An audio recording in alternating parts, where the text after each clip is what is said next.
మీరు శోభన్ బాబు గారితో ఎక్కువ సినిమాలు చేశారు కదా, మీతో ఎలా ఉండేవారు శోభన్ బాబు గారు? సినిమా లైన్లో హీరోలతో ఎక్కువగా ర్యాపోర్ట్ ఎప్పుడు నేను పెంచుకుని ఎరగను. మనం డబ్బులు ఇస్తున్నాం, వాళ్ళు వర్క్ చేస్తున్నారు, అదే పద్ధతితో చేశాను తప్ప.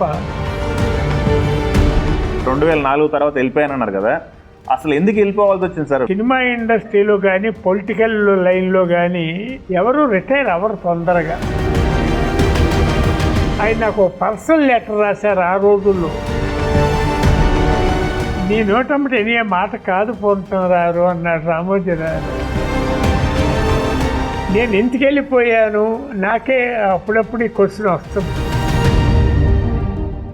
అయితే గురుగారు, మీరు శోభన్ బాబు గారితో ఎక్కువ సినిమాలు చేశారు కదా. శోభన్ బాబు గారితో నేను 9 సినిమాల దాకా చేశాను సార్. అవును. ఆయనతో రిలేషన్ ఎలా ఉండే సార్? మీతో ఎలా ఉండేవారు శోభన్ బాబు గారు? అంటే ఒకటే సార్, నేను సినిమా లైన్లో హీరోలతో ఎక్కువగా ర్యాపోర్ట్ ఎప్పుడు నేను పెంచుకుని ఎరగను. ఓకే. బిజినెస్, మనం డబ్బులు ఇస్తున్నాం, వాళ్ళు వర్క్ చేస్తున్నారు, ఈ క్యారెక్టర్కి వాళ్ళు అయితే కరెక్ట్గా ఉంటారు, అదే పద్ధతితో చేశాను తప్ప ఒక నటుడితో ఎక్కువ రిలేట్ అయ్యి ర్యాపోర్ట్ అయ్యి మూవ్ అయ్యింది ఒక మురళీమోహన్ గారితో. ఓకే. అది నా గొప్పతనం కంటే మురళీమోహన్ గారి గొప్పతనం. ఎలాగంటే నేను సినిమా ఇండస్ట్రీ నుంచి రిటైర్డ్ అయ్యింది దగ్గర 20 సంవత్సరాలు అవుతావు. టుడే ఇది 2026 కదా. 2004లోనూ ఎప్పుడో రిటైర్డ్ అయ్యా నేను సినిమా లైన్ నుంచి.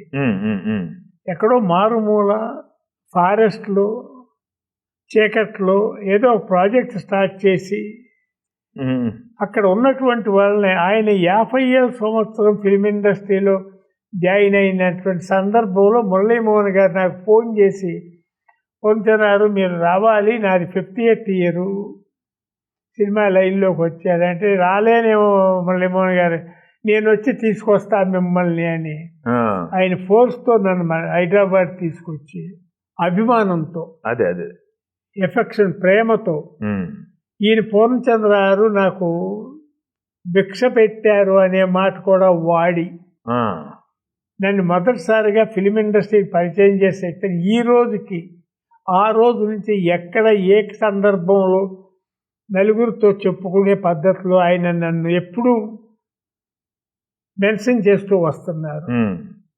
నేను ఒక మాట అన్నా మురళీమోహన్ గారితో, సార్ ఏదో ఒక సినిమాలో మిమ్మల్ని పరిచయం చేశానని తప్ప మీరు పెద్దగా బెనిఫిట్ పొందింది లేదు మురళీమోహన్ గారు అని.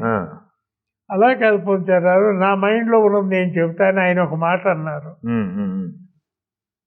మీరు నన్ను విజయవాడ నుంచి మెడ్రాసు పిలిపించకపోతే ఈ పాపులారిటీ, ఫిలిం లైన్లో పాపులారిటీ, పొలిటికల్ ఇంట్రడక్షను, ఈ రియల్ ఎస్టేట్ బిజినెస్ కూడా నేను చేసేవాడిని కాదేమో, అక్కడే ఆ మోటార్ కంపెనీలోనే ఉండేవాడినేమో అనే మాటకు వాడారు. అది మీ స్వశక్తి, నేను తీసుకొచ్చి మిమ్మల్ని చేయలేదు అని కూడా నేను చాలాసార్లు అన్నా. అఫ్కోర్స్ ఆయన నిజంగా అజాతశత్రువు, స్వశక్తితో పైకొచ్చినటువంటి ఇండివిజువల్ మనిషి. అయితే మీకు గ్యాప్ అన్నారు కదా, వెళ్ళిపోయాను 2004 తర్వాత అన్నారు కదా, 2004 తర్వాత వెళ్ళిపోయాను అన్నారు కదా, అసలు ఎందుకు వెళ్ళిపోవాల్సి వచ్చింది సార్? వెంకీ తీశారు, అవునన్నా కాదన్నా తీశారు, బానే ఉంది కదా. మీరు అడిగిన పాయింట్ చాలా వాల్యుబుల్ పాయింట్ వేణు గారు. సార్ మీకు తెలియదేం కాదు, సినిమా ఇండస్ట్రీలో కానీ పొలిటికల్ లైన్లో కానీ ఎవరు రిటైర్ అవ్వరు తొందరగా. ఇది అంటే ఏమంటామంటే ఎక్కడ పోయిందో అక్కడే ఎత్తుక్కోరా అంటారు చూడండి, పోయిన చోట వెతుక్కోమన్నట్టు. సినిమా ఇండస్ట్రీలో దెబ్బలు తిన్నా, ఫెయిల్యూర్ అయినా,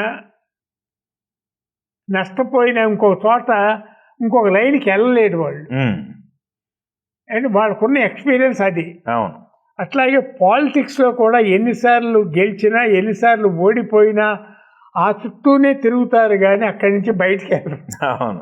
నేను ఇంటికి వెళ్ళిపోయాను, నాకే అప్పుడప్పుడు ఈ క్వశ్చన్ వస్తుంది. అవునా? ఓకే. ఏం పర్వాలేదు సక్సెస్లో ఉండే రిటైర్డ్ అయ్యావేంటి అని చాలామంది అడిగారు నన్ను. అవును, వెంకీ పెద్ద సక్సెస్ కదా. హీరో కృష్ణ గారు నాకు ఊటీలో కలిసినప్పుడు, కెనరా బ్యాంకులో కలిసినప్పుడు, ఏంటి పొందుతున్నారు ఇక్కడేం చేస్తున్నారు ఊటీలో అని అడిగారు నన్ను. ఓకే. ఏం లేదు కృష్ణ గారు రిటైర్డ్ అయ్యానండి అన్న. ఇదే మాట నన్ను రామోజీరావు గారు ఊటీలో ఉండగా నేను ఒక సర్క్యులేషన్ మేనేజర్కి ఒక లెటర్ రాశాను. ఈనాడు పేపరు నాకు విజయవాడ ఎడిషన్ కానీ హైదరాబాద్ ఎడిషన్ కానీ కావాలి, చెన్నై ఎడిషన్ వస్తుంది, దాంట్లో ఆంధ్ర న్యూస్ ఎక్కువ రావటం లేదు అని. అది పట్టుకెళ్ళి సర్క్యులేషన్ మేనేజర్ రామోజీరావు చూపించారు. పూర్ణచంద్రరావు లెటర్ రాశారు అని. ఆయన నాకు ఒక పర్సనల్ లెటర్ రాశారు ఆ రోజుల్లో. ఇది హ్యాపెనింగ్ 2000లో. ఓకే. ఏమని రాశారంటే, అందరూ కూడా మద్రాస్ నుంచి హైదరాబాద్ వస్తున్నారు ఫిలిం పీపుల్, మీరు ఇంకా ఇంటీరియర్ తమిళనాడులోకి వెళ్ళారేమిటి, ఏది సందర్భం కలిసి మీరు హైదరాబాద్ వస్తే ఒకసారి కలుద్దాం మనం అని.